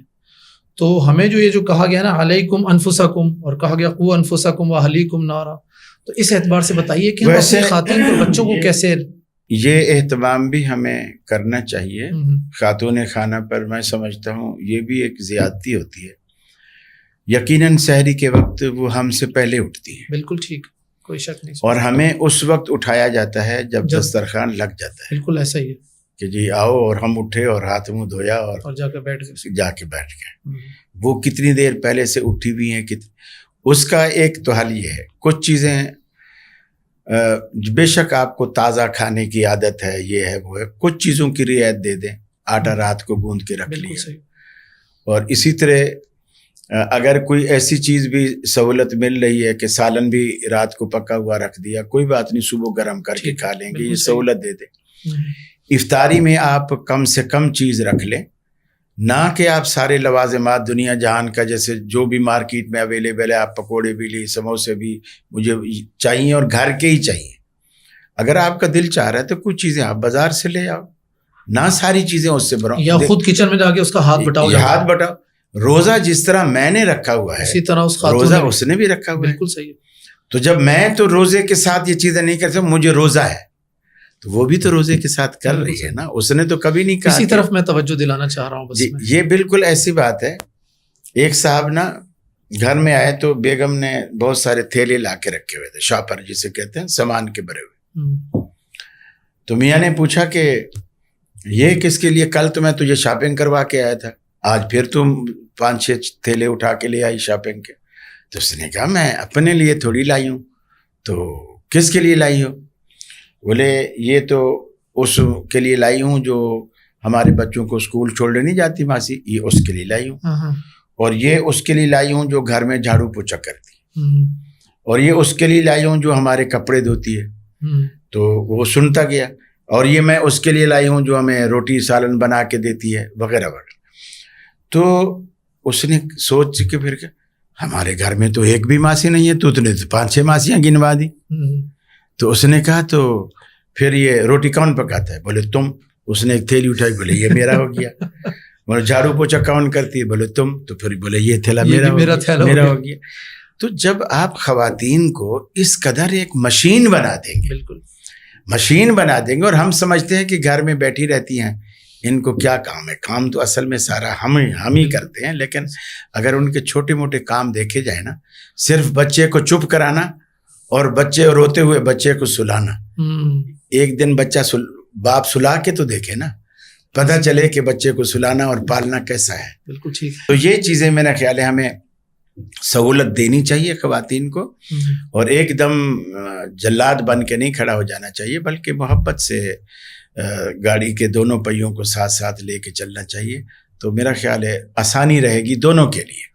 باقی خاتون خانہ کو اللہ اس میں اجر دیتا ہے جب وہ ہمیں یہ موقع دیتی ہے کہ تم کوئی بات نہیں باہر کا کام کر کے آؤ, پیچھے گھر کو میں دیکھ لوں گی. تو یہ اس کا یہ عمل اور یہ نیت جو ہے وہ نیکی سے خالی نہیں ہے. پھر جب وہ روزے کی حالت میں ہمارے لیے بھی اور اپنے لیے بھی افطاری کا سحری کا بندوبست کر رہی ہے, یقیناً ہم سے وہ اچھا اور زیادہ اجر پا رہی ہے. بالکل صحیح. اپنے روزے کا بھی پا رہی ہے, کسی کو افطار کرانے کا بھی اجر ہے وہ بھی پا رہی ہے. ہمارے روزے کا ثواب اتنا, یہ نہیں کہ ہمارا ثواب کم کر کے اللہ اس کو دے گا, اتنا ہی ثواب اللہ اس کو ہمارا ثواب بھی دے رہا ہے اور اس کے اپنے روزے کا بھی دے رہا ہے, اور وہ جو پیچھے صبر سے یہ سارے کام کر رہی ہے اس کا بھی اجر دے رہا ہے. وہ تو ایک ہی دن میں گویا 5-6 روزوں کا ثواب کما رہی ہے, اور ہم بے شک مسجد میں جا کے واز کر کے آتے ہیں, ہم شاید ایک ہی روزے کا ثواب لے کے جاتے ہیں. تو ان چیزوں میں بھی میرا خیال ہے خواتین کو دیکھنا چاہیے. اگر وہ سب مولانا ابوالکلام آزاد رحمہ اللہ, انہوں نے جو تفسیر لکھی تھی نا ترجمان القرآن, تو ان سے کسی نے پوچھا تو ماشاءاللہ جی آپ نے بہت محنت کی ہے, اللہ بہت اجر دے گا آپ کو. تو انہوں نے کہا نہیں, محنت میں نے کی ہے لیکن مجھ سے زیادہ اجر میری بیگم کو ملے گا. کہ میں گرمی کے دن, اس زمانے میں بجلیاں وغیرہ یہ چیزیں نہیں ہوتی تھی, وہ ہاتھ والے پنکھے چلتے تھے, کہ میں بولے تفسیر لکھتا تھا اور یہ مجھے اٹھنے نہیں دیتی تھی, گرمی سے بھی وہ پنکھا چلاتی رہتی تھی. مجھے پیاس لگ رہی ہے تو پانی لا رہی ہے, گرمی لگ رہی ہے تو پنکھا چلا رہی ہے, مجھ سے زیادہ محنت تو اس کی ہے. تو خواتین یہ نہ سمجھا کریں کہ وہ جو میاں کام کر رہا ہے ہم نے وہ تو نہیں کیا. بعض دفعہ آپ اس سے بھی بہتر کام کر رہی ہوتی ہو 4 دیواری کے اندر. مجاہد میدان میں جا کے زخمی ہوتا ہے, آپ جب اسے تیار کر کے بھیجتی ہو, آپ کو اللہ گھر میں بیٹھے وہی اجر دے رہا ہوتا ہے. تو اس لیے ان کو دل چھوٹا نہیں کرنا چاہیے. اس میں بچوں کے حوالے سے بھی کچھ نصیحت کیجیے کہ بچوں کے ساتھ ہم کیا کریں. خواتین کا تو آپ نے بتا دیا. پہلی بات یہ ہے کہ بچے بڑوں سے اثر لیتے ہیں. ہمیں ایسے کام گھروں کے اندر کرتے رہنا چاہیے جو ہم چاہتے ہیں کہ ہمارے بچوں کے اندر اس کی عادت بنے. کچھ نوافل ہم گھر کے اندر پڑھیں, گھر کے اندر ادا کریں. صبح صبح قرآن مجید ہم گھر کے اندر پڑھیں, اور یہ اسی طرح جب دسترخوان پہ بیٹھیں, بیٹا ابھی باتیں نہیں کرو, اللہ سے دعا مانگو, اللہ سے دعا مانگو. وہ تو یہ چھوٹی چھوٹی باتیں ہیں, بچے سیکھتے ہیں. آپ نہیں بھی بولیں گے نا, اگر آپ خود ہی دعا مانگنے بیٹھ گئے ہیں افطار سے پہلے, تو میں سمجھتا ہوں اگر بچے سمجھدار ہیں وہ ضرور نقل کریں گے. میں دیکھتا ہوں اہل حدیثوں کے بچے جب نماز پڑھتے ہیں وہ ایسے رفع الیدین کر رہے ہوتے ہیں, رفع الیدین کر رہے ہوتے ہیں لاشعوری طور پر. انہیں یہ مسئلہ نہیں معلوم کہ بھی ہمیں ایسے, وہ سمجھتے ہیں نماز نام ہی اسی چیز کا, ایسے کرو ایسا ہی. وہ اس طرح یعنی بچے جو ہیں وہ بڑوں سے اثر لیتے ہیں. تو لہذا اگر گھر میں ہم اچھے اثرات چھوڑیں گے تو بچوں میں خود بخود وہ ودیت ہوتی ہیں اور خود بخود بچوں میں رائج ہوتے ہیں. یعنی بچوں میں ہم نے اپنے عمل کے ذریعے تبلیغ کرنی, دعوت دینی. بالکل. اللہ آپ کو جزائے خیر دے. محترم قاری صاحب, ابھی تک جو ہماری گفتگو تھی یہ تو رمضان میں تقویٰ کے حصول کے حوالے سے کچھ معاشرتی پہلو, کچھ سماجی پہلو اور کچھ فکری پہلو تھے. کچھ سوالات میں ایسے کرنا چاہتا ہوں جن کا تعلق رمضان کے فقہی پہلو سے ہے. رمضان کے حوالے سے سب سے پہلی بات تو ہمیں یہ بتائیے کہ نیت اس کے کوئی معین الفاظ ہیں یا صرف دل میں ارادہ کرنا ہے؟ روزے کی نیت کے حوالے سے کیا مسنون کیفیت ہمیں ملتی ہے؟ میرا خیال ہے جو لوگ زبان سے نیت کرتے ہیں ان کے علماء بھی یہ کہتے ہیں کہ رسول اکرم صلی اللہ علیہ وسلم سے نیت کے کوئی الفاظ ثابت نہیں ہیں. ان کے علماء بھی اس بات کو تسلیم کرتے ہیں اور سبوں کے ہاں یہ بات مسلم ہے کہ نیت اصل دل کے ارادے کا نام ہے. ٹھیک ہے. آپ نے مثلا صبح جب اٹھے ہیں یہ وقت آپ کے اٹھنے کا نہیں ہے, آپ کا معمول نہیں ہے.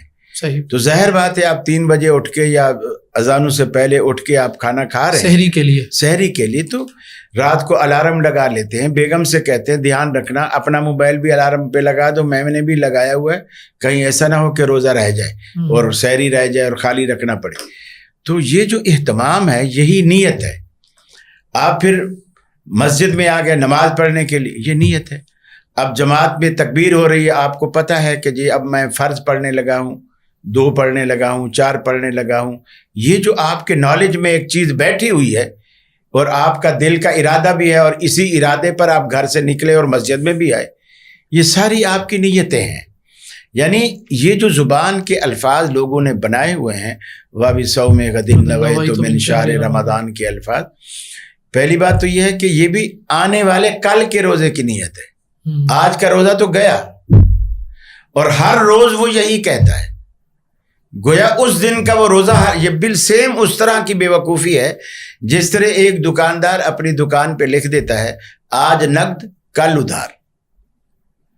اچھا, بے وقوف آدمی سمجھتا ہے ٹھیک ہے آج تو یہ نقد دے رہا ہے, میرے پاس پیسے نہیں ہیں, لکھا ہے کل ادھار, میں کل آؤں گا.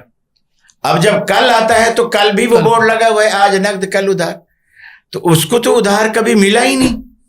یہی ان کے روزے کی حالت ہے کہ یعنی آج کا روزہ تو گنوایا, کل کے روزے کی نیت کی, اور کل کا روزہ جب آئے گا پھر یہی کہیں گے.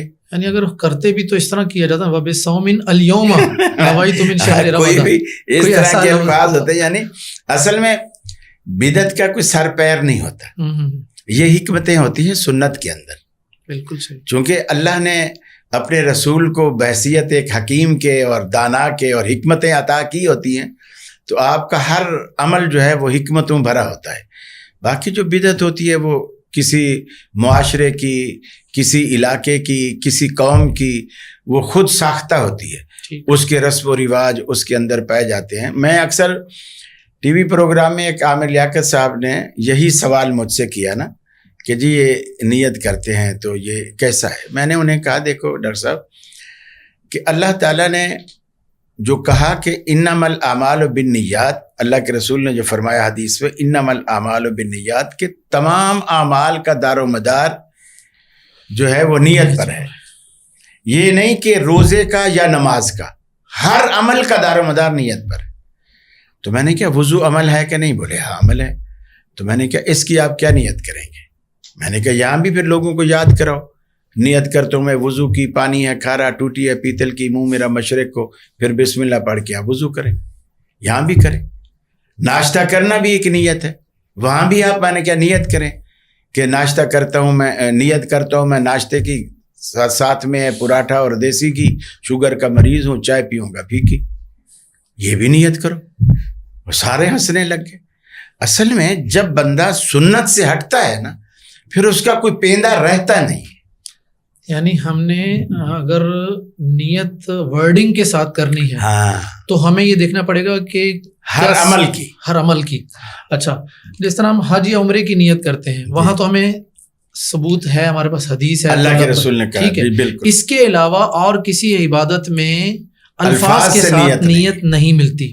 اللہ آپ کو جزائے خیر دے. محترم قاری صاحب ایک مسئلہ اور بھی بتائیے ہمیں کہ رمضان کے استقبال کے لیے روزے رکھنا کیسا عمل ہے؟ نبی کریم صلی اللہ علیہ وسلم کی ایک حدیث ہے, آپ نے رمضان سے کچھ دن پہلے روزے رکھنے سے منع فرمایا ہے. کچھ دن سے مراد یہی 4-5 دن کہہ لیجیے. ٹھیک ہے. وہ اس لیے منع فرمایا کہ آپ نے اگر کوئی, اللہ کے رسول کے بارے میں حضرت عائشہ فرماتی ہیں کہ آپ رمضان کے علاوہ سب سے زیادہ کثرت سے روزے شعبان کے رکھا کرتے تھے, لیکن وہ بھی آپ رمضان سے پہلے چھوڑ دیتے تھے. تاکہ اپنے آپ کو رمضان کے لیے مستعد کر سکیں. 15 رمضان سے پہلے چھوڑ دیتے, اور تاکہ آپ انرجی اپنے اندر پیدا کر لیں اور رمضان کے لیے آپ تیار ہو جائیں. یہ استقبال رمضان کے صرف روزے, استقبال رمضان کے پروگرام, استقبال رمضان کے دروس, میں سمجھتا ہوں یہ بدعت آج ہمارے اندر بھی آ گئی. یہ کچھ بھی حدیث سے ثابت نہیں کہ رمضان کے استقبال میں درس رکھو, کانفرنس استقبال رمضان کے نام سے رکھو, کچھ بھی نہیں. لیکن لوگوں کو ترغیب دلانے کے لیے لوگوں کو جمعہ ہے, آپ جمعہ میں ترغیب دیں. آپ اللہ کے رسول جب آخری شعبان کی غالباً آخری دن تھے یا آخری جمعہ تھا یا آخری رات تھی, رمضان آنے والا تھا, تو آپ نے کہا کہ لوگوں تم پر ایک ایسا مہینہ آنے والا ہے. بالکل, بڑی طویل حدیث ہے. جی جی جی جی بالکل. تو آپ اس طرح ترغیب دیں لوگوں کو. یہ درس اور جلوس اور درس, یہ کانفرنسیں اور یہ اشتہار اور سیمینار, یہ استقبال رمضان کے نام سے, اصل میں یہ وہی چیز ہے کہ ہم بھی کسی سے کم نہیں ہیں. ہم بھی کسی بدعت اسی طرح جنم لیتی ہے. آپ ہمیں اسی لیے اچھے لگتے ہیں کہ آپ بالکل سیدھی سیدھی بات کرتے ہیں. جزاک اللہ, اللہ خوش رکھے. کہ ہم بھی کسی سے کم نہیں ہیں. یہ اب ایک وقت تھا, ایک طبقے نے اپنی مسجدوں میں ایک طرف یا اللہ, ایک طرف یا محمد لکھنا شروع کر دیا. ٹھیک ہے. دوسرا جو تھوڑا سا کچھ اہل توحید تھا, انہوں نے کہا یار یا ندائیہ کلمات ہے, ندائیہ الفاظ ہیں, اس کو ہٹا دیا جائے, اس کو ہٹا دیا جائے, اللہ محمد رہنے دیا جائے. لیکن میں سمجھتا ہوں فرق کچھ بھی نہیں ہے. جس نے یا اللہ یا محمد لکھا تھا اس نے اسی نظریے سے لکھا تھا کہ دنیا چلی انہی دو ہستیوں پر ہے. ٹھیک ہے. یہ دو ہستیاں دنیا چلا رہی ہیں. پھر کسی نے تو واضح لفظوں میں کہہ دیا محمد نہ ہوتے تو دنیا نہ ہوتی. بالکل. انہوں نے یا کے کلمات ہٹا کے اس کو پھر بھی مانا کہ دنیا چل انہی دو ناموں پہ رہی ہے. بات وہی ہو گئی. بات وہی ہے. تو یہ جو ہمارے اندر وہ اصل میں اخلاق کی جرت نہیں ہے, اس کو ہم کھو چکے ہیں. اخلاق کی جرت ہونی چاہیے. اور توحید کو تو توحید تو دیکھو ہمارا ہماری پہچان ہے, اصل پہچان ہے. اور اس کے بغیر تو نہ دنیا ہے نہ آخرت ہے, کچھ بھی. یعنی رمضان کے استقبال میں روزے نہیں رکھنے ہم نے. استقبال میں کوئی روزہ نہیں, بدعت ہے, صریحاً بدعت. یہ جو آخری ایک دن یا 29واں یا شک کے دن جو روزہ آ جاتا ہے, مطلب آخری 29 تاریخ ہے, بادل چھائے میں, تو ایسی کیفیت میں شریعت ہمیں کیا بتاتی ہے؟ بالکل, رسول اکرم صلی اللہ علیہ وسلم نے اس ابہام کو بھی ختم کیا. صحابہ کرام سے کہا کہ 29 کو چاند دیکھو, اگر تمہیں چاند نظر آ جائے تو اچھی بات ہے, اگلے دن. اگر رمضان کا چاند ہے تو روزہ رکھو, عید کا چاند ہے تو اگلے دن عید کرو. ٹھیک ہے. فَإِنْ غُمَّ عَلَيْكُمْ, اگر تم پر بادل چھا جائیں تو پھر فرمایا کہ 30 دن پورے کر لو. اچھا ٹھیک. پھر تم نے قیاس رائیاں نہیں کرنی, صحیح صحیح, بس آرام سے 30 دن پورے کر لو. اب اگلا دن 30واں دن ہے, یہ پورے ہو گئے. اب ہم نے جب اگلے دن بادل نہیں تھے, چاند نکلا تو ہم نے دیکھا یار یہ پہلی کا نہیں لگ رہا, یہ 2 کا لگ رہا ہے. لگتا ہے کل نکلا تھا, بادلوں کی وجہ سے ہمیں نہیں آیا, ہمیں نظر نہیں آیا. نبی کریم صلی اللہ علیہ وسلم نے اس شک کو بھی رفع فرمایا. آپ نے فرمایا جب 29 کو تمہیں نظر نہیں آیا تو تم نے 30 دن پورے کرنے ہیں. اگلے دن جب چاند نظر آئے تو پھر تم نے یہ قیاس رائیاں نہیں کرنی کہ یار لگتا ہے ہمارا ایک روزہ ضائع ہو گیا. بالکل صحیح. کہ بھی یہ موٹا چاند ہے تو لگتا ہے دوسری کا ہے, لگتا ہے تیسری کا ہے. نہیں, اب یہ پہلی ہی کا ہے, اور اللہ کی نظر میں بھی پہلی کا ہے, اور وہ تمہارا روزہ بھی پہلی کا ہے. اس لیے کہ تم نے رسول اللہ کے فرمان کے مطابق اس شک کو پہ عمل کیا ہے جو آپ نے فرمایا 30 دن پورے کر لو, آپ نے پورے کر. اللہ آپ کو جزائے خیر دے. محترم قاری صاحب, ایک اسی سے ریلیٹڈ ایک اور بھی سوال ہے. ہمارے عوام جو ہیں وہ سارے کے سارے جو ہے نا عمومی طور پر ہر بندہ جو ہے نا وہ مجتہد, ہر بندہ اجتہاد کرتا ہے, فتوے دیتا ہے.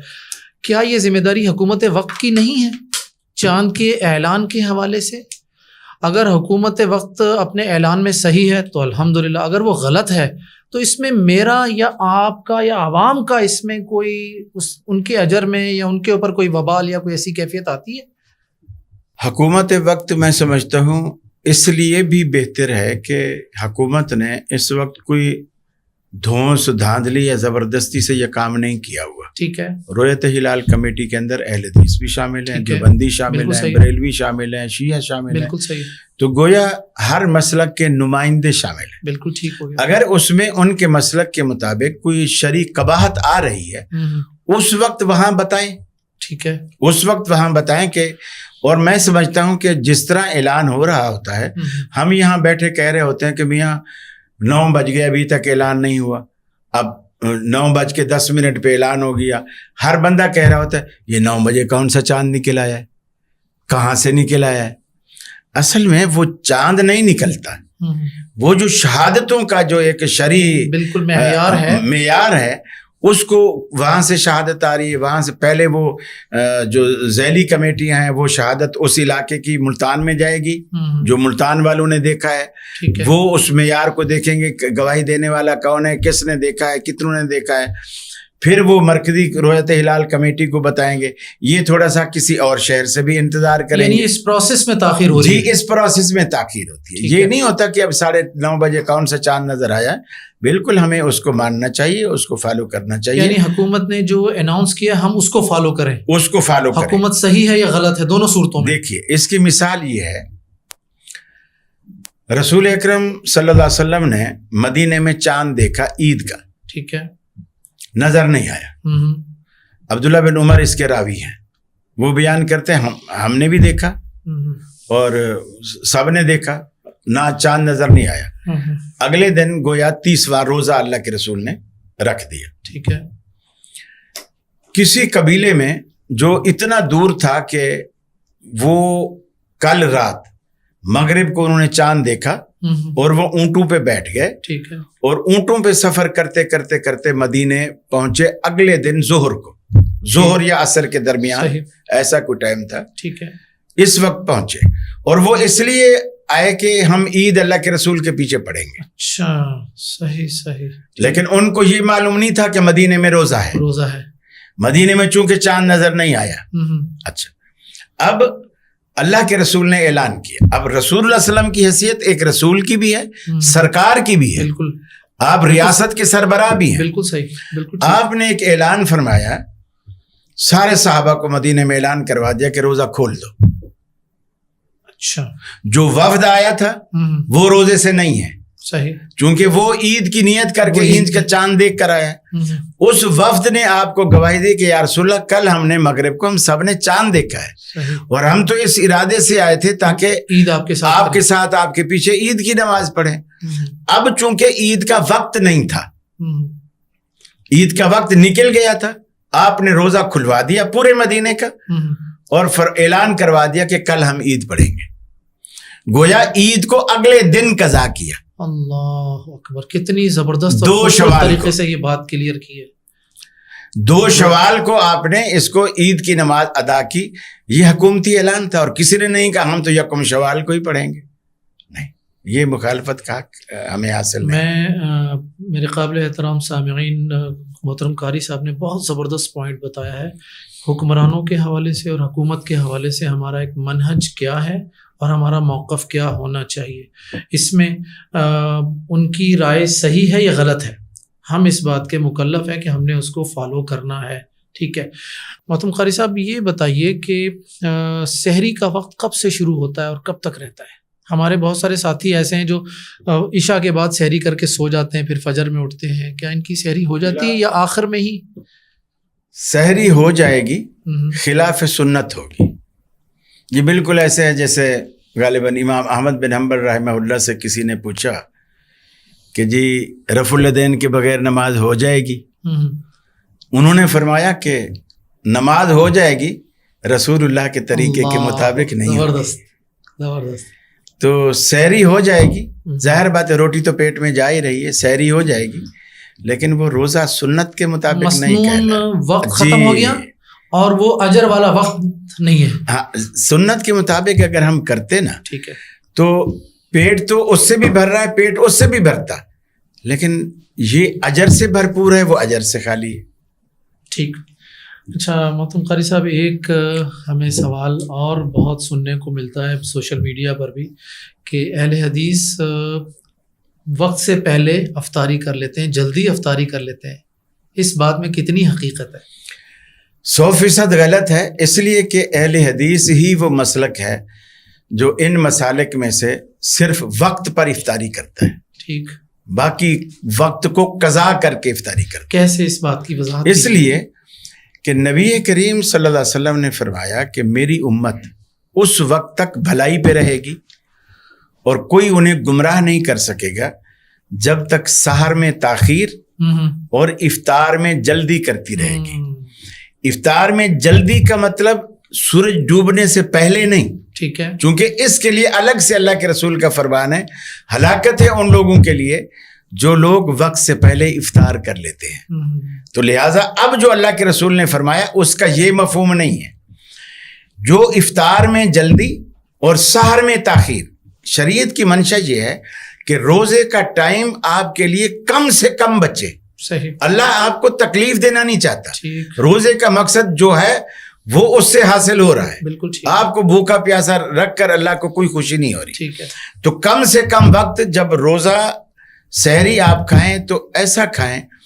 غالباً حضرت عائشہ رضی اللہ تعالیٰ عنہ کہتی ہیں کہ وہ الفاظ کچھ حدیث کے اس وقت میرے ذہن سے نکل گئے.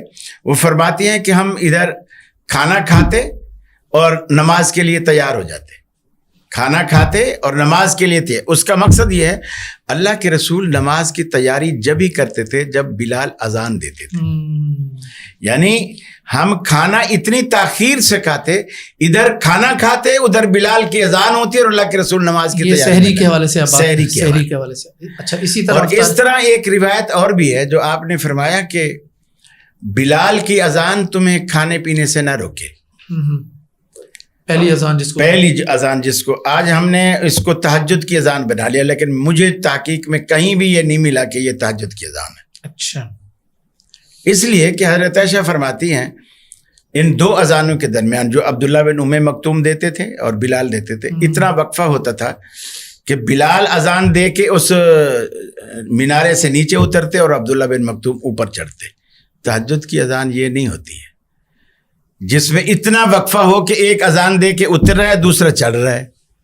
بعض روایات میں صرف 8 سے 10 منٹ کا وقفہ ملتا ہے ہمیں. تو اس میں بھی کیا تہجد ہوگی؟ بالکل صحیح. کیا آپ کی بات بالکل ٹھیک ہے. یعنی مقصد یہ ہے کہ یہ ایک غالباً یوں کہہ لیجئے یلو بتی تھی، ایک گرین بتی، ریڈ بتی اور یلو بتی. بالکل ٹھیک ہے. اب یلو پہ بھی آپ نے تیار ہو جاؤ بھی اب ٹائم ختم ہونے، ریڈ بتی آنے والی ہے.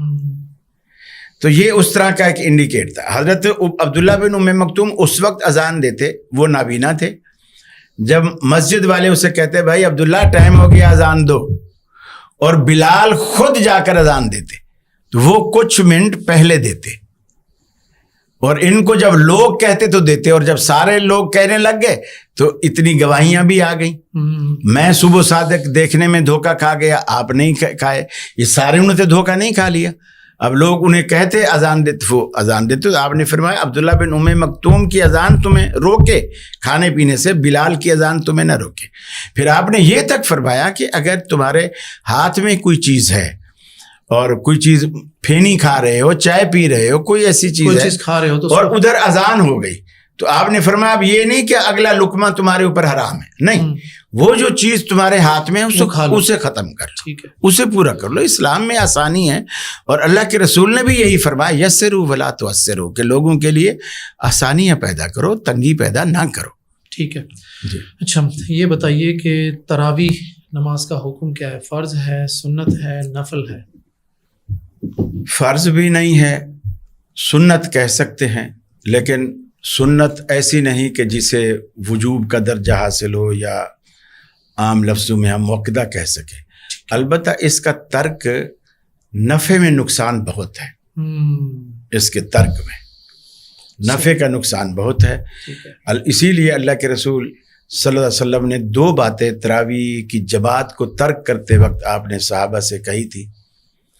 جب آپ 23 تاریخ کو آپ نے پڑھائی، 24 کو نہیں آئے، پھر 25 کو پڑھائی، 26 کو نہیں آئے، پھر 27 کو پڑھائی، پھر 28 کو نہیں آئے، اور پھر صحابہ سے کہا کہ میرا تمہارا جو جمع ہونا تھا تمہارا مسجد کے اندر اتنی تعداد میں مجھے معلوم تھا، میں اس لیے نہیں آیا کہ مجھے فرض نہ ہو جائے تم پر، مجھے یہ ڈر تھا، ڈر اس لیے تھا کہ اللہ کو تمہارا اس طرح مل کر نماز پڑھنا بہت پسند ہے، اللہ اور میں اس بات سے ڈرا کہ وہ اپنی پسند تم پر فرض نہ کر دے۔ اب آپ نے یہاں 2 باتیں بیان فرما دی وضاحت کے ساتھ، صحیح، کہ اللہ کو تنہا نماز پڑھنا پسند نہیں ہے، گڈ، جماعت کے ساتھ پسند ہے، بالکل ٹھیک ہو گیا، اور میرا ترک کرنا اسے اس ڈر سے ہے کہ تم پر فرض نہ ہو جائے اور تم پھر اسے نبھا نہ سکو۔ اب صحابہ الگ الگ پڑھ رہے ہیں، حضرت عمر رضی اللہ تعالیٰ عنہ کا دور خلافت ہے، جیسے موطا امام مالک میں اس کی صراحت ہے، عبد الرحمن بن عوف رضی اللہ تعالیٰ عنہ کے ساتھ مدینے میں گشت کر رہے ہیں، مسجد نبوی کے پاس گئے تو صحابہ اسی طرح اکیلے اکیلے عمل کر رہے ہیں۔ آپ نے فرمایا کیا ہی اچھا ہو جو میں ان کو ایک قاری کے پیچھے جمع کر لوں۔ اب ان کی تفقع میں یہ بات آ رہی ہے کہ اللہ کے نبی نے ہمیں بتایا تھا کہ اللہ کو جماعت پسند ہے، اور چھوڑی تھی فرضیت کے خوف سے۔ اب اللہ کو کتنی بھی پسند ہو اب فرض نہیں ہو سکتی، کیونکہ جبریل عمر کے پاس تو نہیں آئے گا، بالکل صحیح، جبریل جس ہستی کے پاس آنا تھا وہ ہستی چلی گئی، اب فرض جبریل کے آئے بغیر ہو نہیں سکتی، بالکل صحیح، کسی اب وہ کے خدشہ نہیں ہے، وہ خدشہ نہیں ہے، کسی کے الہام سے خواب سے اب فرضیت ہونے والی نہیں۔ انہوں نے کہا وہی چیز کر لی جائے جو اللہ کو پسند ہے، بالکل ٹھیک، تو انہوں نے پھر حضرت ابی بن کعب اور تمیم داری کو مقرر کیا، قرآن مجید کے بڑے عمدہ حافظ قاری تھے، اور ان کو مقرر کیا کہ لوگوں کو، بلکہ موطا امام مالک میں یہ بھی الفاظ 11 رکعتن کے کہ لوگوں کو 11 رکعت وتر سمیت آپ لوگوں کو پڑھایا کرو، صحیح، تو وہ پھر پڑھاتے رہے۔ تو یہ حضرت عمر کے بارے میں جو لوگوں میں مشہور ہے نا کہ بہت سارے لوگ ہم پر اعتراض کرتے ہیں کہ میاں ابو حنیفہ رحمۃ اللہ علیہ کی تم لوگوں نے نہیں مانی، یہ نہیں کہہ رہے، پھر یہاں تم حضرت عمر کی تقلید کیوں کر رہے ہو؟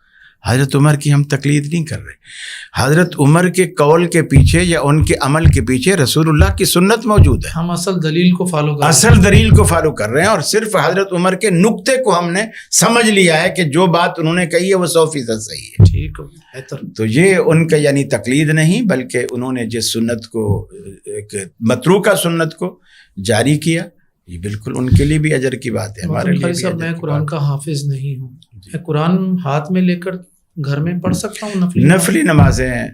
حضرت عائشہ صدیقہ رضی اللہ تعالی عنہا کے غلام تھے ذکوان، جی جی، تو وہ کہتی ہیں کہ ہمیں یہ تراویح وغیرہ اور اس طرح کے نوافل تہجد یہ پڑھایا کرتے تھے، اور وہ حافظ نہیں تھے، ٹھیک ہے، تو وہ قرآن مجید اٹھا کے وہ پڑھا رہے تھے، تراویح پڑھا رہے تھے، ہاں، تو جب پڑھانا جائز ہے تو پڑھنا بدرجہ اولا جائز۔ اچھا، کسی امام کے پیچھے ہم مسجد میں تراویح پڑھ رہے ہیں، اس وقت قرآن ہاتھ میں اٹھا لیں؟ میرا خیال ہے اگر سامع حافظ نہیں ہے وہ اٹھا لے، ہر بندہ نہ اٹھائے، ٹھیک ہے، اس کی جو سامع جس کی ذمہ داری لگائی گئی ہے کہ امام کی غلطی کی اصلاح کرنی ہے، وہ اگر حافظ نہیں ہے یا حافظ ہے تو کچا پکا ہے، ٹھیک ہو گیا، تو وہ اٹھا لے، ہر بندہ نہ اٹھائے، اس لیے کہ قرآن اٹھانے سے جو ایک فقہی ایک مسئلہ بھی ہے کہ عمل کثیر جو ہے وہ نماز کو باطل کرتا ہے، تو اس کا اٹھائے رکھنا مستقل، ایک تو آپ پھر سنت کے مطابق ہاتھ بھی نہیں باندھ سکیں گے، باندھ نہیں سکتے، ایک ہاتھ آپ کا اس میں، پھر دوسرا ہاتھ بھی بعض دفعہ آپ کو چھوڑنا پڑتا ہے ورق پلٹنے کے لیے، تو یہ مسلسل ایک ایسا عمل ہے جو آپ دیکھنے والے کو یہ لگ رہا ہے کہ آپ نماز کے اندر نہیں ہیں شاید، ٹھیک۔ البتہ نسخہ جو ہے یعنی مصحف جو ہے وہ موبائل سے بہتر ہے، اگر دیکھ کے پڑھنا ہو تو آج کل کے دور میں جیسے لوگ موبائل اٹھا کے پڑھتے ہیں، ان سے بہتر پھر مصحف اٹھا کے پڑھنا۔ ایک تو مصحف کا جو ایک تقدس اور احترام ہوتا ہے، جو روحانیت مل رہی ہے، روحانیت ہوتی ہے، وہ موبائل میں، وہ اس کے دل کے اندر ہوتا ہے، اور تیسرا موبائل میں کوئی کال بھی آ سکتی ہے، کوئی اچانک اشتہار بھی آ سکتا ہے، یہ تو نماز کے صریحاً منافی ہے، ٹھیک، اس لیے اس سے اجتناب کریں۔ باقی آخری سوال جناب، عورتیں اعتکاف کہاں کریں؟ عورت کرے یا مرد کرے، قرآن مجید نے ایک اشارہ دیا، وَأَنْتُمْ عَاكِفُونَ فِي الْمَسَاجِدِ، مسجد کے بغیر اعتکاف ہے ہی نہیں، ٹھیک، مسجد ہی اصل معتکف ہے، جہاں اعتکاف کیا جائے گا. حتیٰ کہ ازواج مطہرات بھی اگر اعتکاف کرتی تو مسجد میں کرتی. آپ کی زندگی میں بھی اور آپ کے بعد بھی مسجد میں ہی اعتکاف ہوتا رہا. کیا ثبوت ہے؟ بالکل احادیث پہ موجود ہے. بلکہ جس سال اللہ کے رسول نے چھوڑا تھا اعتکاف، اس چھوڑنے کی وجہ یہ تھی کہ ساری ازواج مطہرات، ظاہر بات ہے آپ کے رخصت ہوتے وقت تقریباً 9 ازواج مطہرات موجود تھی. مسجد نبی بھی چھوٹی تھی، سب نے خیمے لگا لیے، اور اللہ کے رسول ہے تو مردوں کے لیے جگہ ہی نہیں. اور یہ حدیث کہاں ملتی ہے ہمیں؟ میرا خیال ہے مشکات میں ہے، لیکن مشکات والے نے کس کا حوالہ دیا ہے یہ اس وقت ذہن میں ازبر نہیں ہے، لیکن مشکات یعنی اس کا ذکر موجود بالکل آسانی سے موجود ہے اسی میں کہ اللہ کے رسول نے جو اعتکاف چھوڑا تھا پھر اگلے سال آپ نے ڈبل کیا. اگلے سال آپ نے اعتکاف ڈبل کیا، اس کی قضائی بھی سمجھو دی. تو وہ اسی وجہ سے چھوڑا کہ عورتیں اتنی آ گئیں کہ مردوں کے لیے جگہ ہی نہیں تھی. آپ ناراض ہو گئے، اور ناراض ہو گئے، آپ نے اپنا خیمہ نہیں لگایا. جب آپ نے اپنا خیمہ نہیں لگایا تو پھر عورتوں نے بھی اپنے خیمے ہٹا دیے. جزاک اللہ خیر، بارک اللہ فیکم. یعنی ہمارے لیے جو دلیل ہے وہ یہ ہے کہ چونکہ امہات المومنین ہماری ماؤں نے جی بالکل مسجد میں اعتکاف کے لیے خیمے لگائے تھے، یہ ہمارے لیے دلیل. اور دوسرا، اگر کوئی شخص یہ کہتا ہے کہ نہیں بھی اللہ کے رسول نے مسجد کو کی بجائے گھر کو عورت کے لیے بہتر مانا ہے، حتیٰ کہ گھر کے بھی اس کمرے میں نماز پڑھنا بہتر پسند فرمایا ہے جو باقی عام جگہ سے ہٹ کر کونے میں ہو، تو یہ دلیل پھر اس پر لازم ہے کہ آپ نے یا آپ کے دور میں یا آپ کی زبان اقدس سے یا کسی صحابی نے کوئی استنباط کہیں سے کیا ہو کہ بیگم سے کہا ہو کہ تو گھر میں اعتکاف بیٹھ جا. کبھی بھی نہیں. یعنی اس کے برخلاف ہمیں یہ ذکر کہیں نہیں ملتا کہ کسی خاتون صحابی نے گھر میں اعتکاف کیا. یہ ملتا ہے کہ مسجد میں کیا اعتکاف. اور پھر یہ بھی کہ اعتکاف کی حالت میں جو امور اس کو نہیں کرنے، اعتکاف کی حالت میں یہ سب سے اہم نقطہ ہے، جو امور اس کو نہیں کرنے نا، وہ مسجد میں بیٹھ کر تو اس سے بچ سکتی ہے، گھر میں بیٹھ کر نہیں بچ سکتی. بچے آئیں گے، اس کا پوٹی بھی صاف کرے گی، سنجے بھی کروائے گی، سب کچھ وہ کرے گی، تو وہ تو لگے گا ہی نہیں کہ گھر میں وہ ماحول ہی نہیں بن پاتا. تو جیسے ٹیوشن بچے کو گھر میں لوگ، پیسے والے لوگ ٹیوشن پڑھاتے ہیں بچے کو گھر میں اور مدرسے میں نہیں بھیجتے، لیکن وہ جو بچے کو جو ماحول مدرسے میں ملتا ہے نا، گھر میں تو وہ استاد جی سے نیکر پہن کر بھی پڑھ لیتا ہے، قرآن پڑھ لیتا ہے چڈی پہن کر. جس طرح سائنس ٹیچر سے پڑھا ہے، انگلش والے سے پڑھا ہے، اسی طرح اس سے بھی پڑھ لیا اس نے. لیکن اس کو جو ماحول مسجد میں ملتا ہے نا، مدرسے میں ملتا ہے، باقی بچوں کو دیکھتا ہے. حالانکہ استاد نے کبھی کسی کو نہیں کہا کہ قرآن پڑھو تو ہلو، کبھی کسی استاد نے نہیں کہا. لیکن بچے کے سامنے آپ سپارہ رکھ دو، پڑھے گا اور ہلے گا. اچھا، ایک بات اور بھی کی جا سکتی ہے اس میں، اسلام ایسا دین ہے جو کسی خاص ایریے کے لیے نہیں ہے. بالکل. ہمارے وطن عزیز کی اگر بات کی جائے تو 60% آبادی ایسی ہے جن کا گھر 1 کمرے اور 2 کمروں کا گھر ہے. جی ہاں. وہ اعتکاف سے تو کلی طور پہ خواتین محروم ہو گئی. وہ تو بالکل پھر جس گھر میں 6 بندے رہتے ہیں، تو اس کا مطلب یہ ہے کہ اصل ہماری وہی ہے جس کی ہم بات کر رہے ہیں. اصل میں جو لوگ منع کرتے ہیں نا، وہ یہ کہتے ہیں کہ جی آج مسجد کا ماحول ٹھیک نہیں ہے. لیکن یہ اتنا بڑا ظلم ہے. یونیورسٹی کا ماحول ٹھیک ہے، کالج کا ماحول ٹھیک ہے، بازار کا ٹھیک ہے، ریسٹورنٹ کا ٹھیک ہے، ہر جگہ ٹھیک ہے، مسجد کا ماحول خراب ہے. مؤذن بدمعاش ہے، امام بدمعاش ہے، خطیب بدمعاش ہے. حالانکہ الحمدللہ ہمارے ہاں مساجد میں عورتوں کے دروازے، انٹرسٹ، سب کچھ بالکل الگ ہوتا ہے. ان کے راستے الگ ہوتے ہیں، پردہ الگ ہوتا ہے، انتظامات الگ ہوتے ہیں، باہر چوکیدار بٹھائے جاتے ہیں، سب کچھ ہوتا ہے. اور بعض مساجد میں الحمدللہ خواتین کے لیے اعتکاف کا اہتمام ہوتا ہے، ان کے لیے سحری افطاری کا بھی اہتمام ہوتا ہے. تو ان سے فائدہ اٹھانا چاہیے میرا خیال ہے خواتین. البتہ ہم یہ کہہ سکتے ہیں جس طرح مردوں پر مسجد کی حاضری فرض ہے، عورتوں پر مسجد کی حاضری فرض نہیں. ٹھیک ہو گیا، یہ بہتر ہوگا. میں سب سے پہلے تو محترم قاری صاحب آپ کا شکریہ ادا کرتا ہوں، اور اس کے بعد میں اپنے سامعین سے مخاطب ہونا چاہتا ہوں. آج کی ہماری پوڈ کاسٹ، جیسا کہ ہم نے اپنی افتتاحی گفتگو میں آپ کے سامنے کچھ باتیں رکھی تھیں، ان باتوں کے حوالے سے ہم نے محترم قاری صاحب ڈاکٹر خلیل الرحمان جاوید صاحب سے جو سوالات کیے، اور انہوں نے جس خوبصورتی کے ساتھ، جس حسن بیان کے ساتھ ہمارے سوالوں کے جوابات دیے، ہم ان کے شکر گزار بھی ہیں. اللہ تعالیٰ کا بھی شکر ادا کرتے ہیں. اور اس کا خلاصہ یہ ہے کہ رمضان محض عبادت ہی نہیں بلکہ ہماری زندگی کو تبدیل کرنے کا مہینہ ہے. اور بالکل ایسے ہی جیسا کہ صحابہ کرام رضوان اللہ علیہم اجمعین رمضان کی آمد سے پہلے رمضان کے لیے دعائیں کیا کرتے تھے، اور رمضان کے مہینے میں بھرپور طریقے سے وقت گزارنے کے بعد رمضان کے بعد رمضان میں کی گئی عبادتوں کی قبولیت کے لیے مسلسل دعا گو رہتے تھے. اس پیغام کے ساتھ میں اجازت کا طلبگار ہوں. اجازت دیجیے. اللہ حافظ.